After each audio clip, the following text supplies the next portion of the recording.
A big movement in the NFL, heavy discussion in the National Football League, more specifically for the Green Bay Packers. Fire Joe Barry, defensive coordinator for the Green Bay Packers. Now, BC's thoughts on the situation is as follows. You never want to see somebody lose their job, right? Especially around the holidays. Not that there's a right time for somebody to be fired, but around the holidays just feels like an extra smack across the dome piece. However, in the case of Joe Barry, this is a classic example, by definition, of WRN, work-related negligence, because every single Sunday, Joe Barry is committing work-related negligence, because every Sunday, Joe Barry is negligent with that defense. He is reckless with that defense. That defense is unacceptable Sunday after Sunday and on an occasional Monday. And it's one thing if the first half of the season they were bad, but as time goes on, as the season carries on, they're getting better. They're progressing in the right trajectory. Then we have a case where this was just growing pains. Unfortunately, this team, this defense is regressing. They're going backwards. They're getting worse as the season goes along. That, of course, is not good. That would get you fired at any job. If Applebee's needs a cook on December 1st, a full month before the real holidays kick in, it's December 1st, they got their cook. The problem is this new guy is burning every meal. The cheeseburgers that are going out, they're as hard as a hockey puck. The steak, as hard as a brick. The pasta, it's so al dente, you need to cut it with a knife just to be able to chew some of the pieces. Pasta! This dude has been told time after time. He has been warned. He has been written up. And before Christmas, about a week before Christmas, he actually overcooked too many meals at once. The fire alarms went off. He almost burned down the Applebee's that he was working at. Almost burned down the entire place with patrons and waitstaff in the building. Are you not going to finally fire him? Or are you going to say, man, we're 6 days before Christmas. I can't fire this dude yet. He may burn this place down while people are still inside. Nobody is going to get a meal that's cooked properly, but we can't fire him. It's the holidays. No, you're going to have to do what's right for everybody. And just as importantly, for the new cook, he needs to know he's really bad at his job and he shouldn't be doing it. This is the biggest Christmas gift you can give that cook at Applebee's. That should no longer be at Applebee's. This is a gift to Joe Barry. This isn't working. Well, you never want to see anybody be fired, especially around the holidays. We get it. Joe Barry is burying the Green Bay Packers even farther than the offense have already dug their hole. So you have the defense that is not even giving our offense a chance.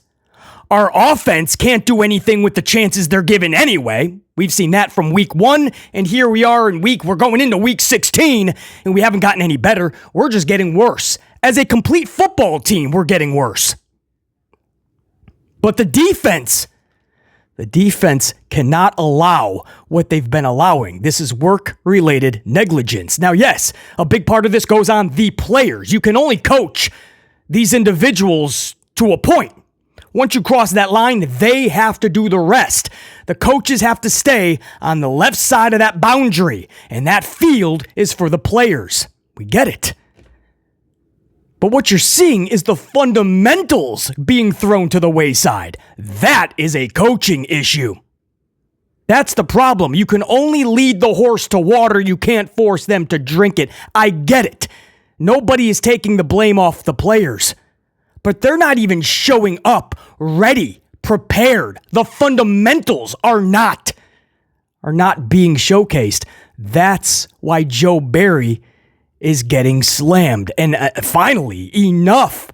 Fans, Packer fans, even people that are not Packer fans, they just watch a lot of NFL football, they know Joe Barry is negligent right now. He's not fit for the job. And finally, it took this long. It took this type of beating that we took on Sunday against Tampa Bay and last week against the Giants and Tom DeVito. Tommy Boy. And then Baker Mayfield. Tommy DeVito and Baker Mayfield just made the Packers look like a pee-wee football team back-to-back weeks. And finally, fans have had enough. You got to make a change. You can't just not do it because Christmas is around the corner. That's not nice. It's not like the dude that just lost his job at Applebee's, by the way. These people in the NFL, they're getting a pretty damn penny. They're going to be just fine. Their packages on the way out are going to be just fine. They're going to be able to buy the gifts and be pretty set up for next season. And Joe Barry is going to get employment in the NFL. Trust me, even if it's not as a head defensive coordinator, he's going to be fine. The cook at Applebee's, he's going to have to hope that maybe Olive Garden gives him a chance. Joe Barry will be fine, but you can't allow what he's allowed. And he's the leader of that defense. And if you just look at some of the line, Baker Mayfield on Sunday, 4 touchdowns against this defense. 4! You would think he's Tom Brady leading the Bucs to the Super Bowl. This is a Baker Mayfield-led Tampa Bay Buccaneer team. They were 6-7 coming into Lambeau Field Sunday afternoon. And this dude scores 4 touchdowns. He was 22 for 28. 22 completions out of 28 attempts. That is a perfect passer rating at 158.3. 158.3 passer rating. We allowed it. In case you're wondering, 381 total yards by Baker Mayfield. You add in another, 70 some odd? We allowed 452 total yards on defense this Sunday. We allowed 4.5 complete football fields and then some. I don't know how many teams you think are going to win, allowing 452 yards. Their defense allowed nearly 1,000 yards.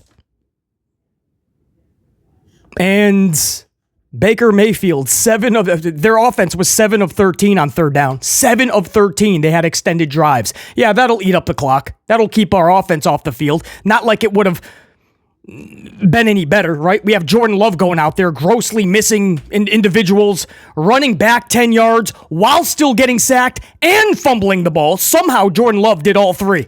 He ran backwards 10 yards, was getting sacked, and fumbled the ball. That was all on one play. Jordan Love, special breed. 7 of 13 on third down, and then 7 pass plays for the Buccaneers. This is how bad this defense is getting.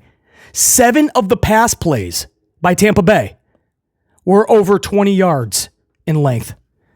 7 were over 20 yards.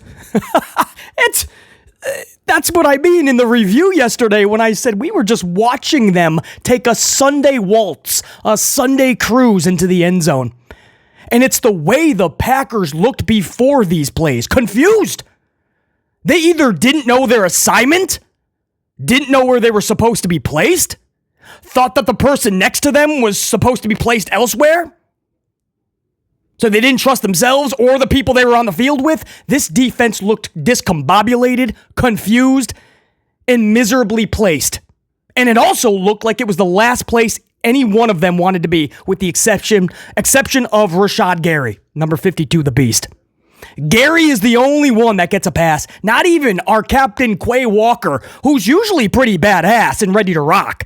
Quay Walker was walking around like a Walking Dead zombie.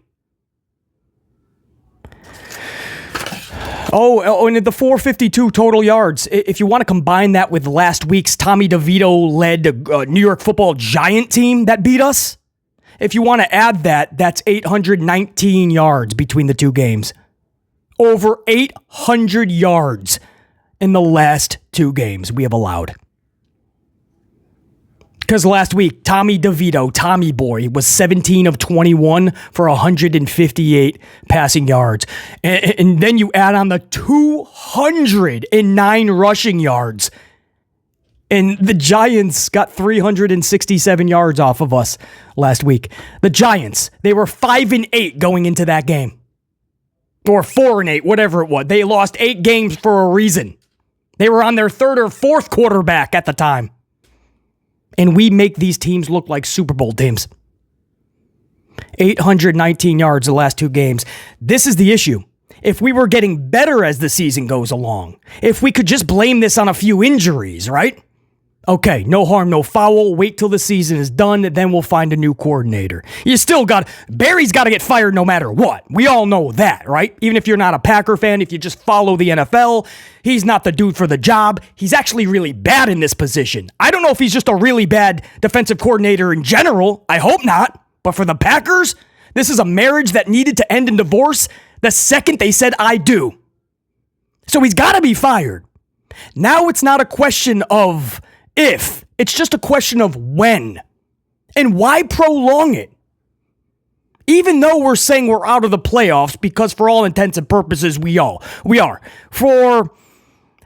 In any realm of reality, we're out of the playoffs. But technically, there's still a chance. So you're telling me there's a chance. Somehow there is still a chance. We're on the bubble of the hunt. There's a bunch of teams that are in a gaggle. So technically, if we were to win out and then like 3 or 4 other things happened, we'd somehow collect the 7th spot. But that is such a far stone's throw away. Nobody's thinking that. At this point, we're talking about winning out. We're just talking about winning a football game. We're talking about getting first downs consistently. And we're talking playoffs? Playoffs? We're just trying to get first downs. That's how bad the Packers are this season. We're trying to collect consistent first downs to show progress. And people are talking about somehow mathematically, if we take 2 away from here, if we add 1 over here, if this team is to be defeated by this team, but that team was to beat those 2 teams, then the last 3 teams would be lost by Minnesota. Somehow, if we went out, we would actually get that playoff spot. Stop with the math pop quizzes. We have to just play better. And we're talking about winning out. It starts with the defense. But there is still a chance, right? I get it. There's a chance. But more than that, you want to end the season on the right note. More than likely, we're not making the playoffs. And in all honesty, we have no business being there. But at least go as strong into the night as imaginable. Don't limp into the exit of the season. Don't limp into the tunnel when it's all said and done. Have your head held up high. I can speak. Have your head held up high, chest out, delts pumped out, and let the fans know, let your organization know, let each other know, let yourself know that you're not just going to do better next season. You're coming for that ass. You're coming for all of it. Titletown once again, or at least be in the discussion, right? The discussion of it. I don't know how that's possible with a defense like this and Jordan Love as the guy leading the team. I don't know. I get it. But there's no reason to wait. There are still 3 games left. This defense is only getting worse. You have the Carolina Panthers. So what are we going to do? Are we going to let Joe Barry continue with this job? Some most likely beat the Panthers. I can't even say for sure. Every team we're supposed to beat, we end up getting our asses whooped. I can't even tell you with a straight face that we're going to beat the 2-12 or whatever their record is, Carolina Panthers. I can't even tell you that because that's how bad the Packers are. But more than likely, we all believe the Packers are obviously going to beat the Panthers. So then what? Does Joe Barry get the pass? And the spotlight and the conversation, the focus of the conversation, it all goes elsewhere, right? The Packers are back to our winning ways because what? We beat the Panthers from Carolina? To wrap this up, Joe Barry has to get fired. That's just what has to happen. It's not a question of if, it's when. And even if it's the holidays, the NFL season is always going to be around the holidays. There's no getting away from that. If you are doing a bad job at your job, whether you're at the Amazon distribution center, or you're flipping burgers at the local Wendy's, you're stocking shelves at the local Target, or you're the dude cooking at Applebee's, if you're bad at your job, eventually you have to be fired because somebody has to be doing that is better than you, that can do the job correctly, and everybody will benefit from it. The NFL should not be exempt. Bad performance should lead you without the position, because there's many very brilliant people who are ready to take on that responsibility, who can work their tails off and do a much better job. And the Green Bay Packers need that right now more than anything, because we have our hands full with the offense. That's going to be a mission in itself to get them on track. We should not be worrying about the defense with the talent that they have. So yeah, as somebody who's been watching this Packer team for over 3 decades, it's obvious Joe Barry's got to be fired. It's just when, not if, but when. And then that's just going to be one step in the process of getting this team a whole lot better for 2024-25. Until next time, and there will be that next time. Current status, we are out. BC saying check you. Peace.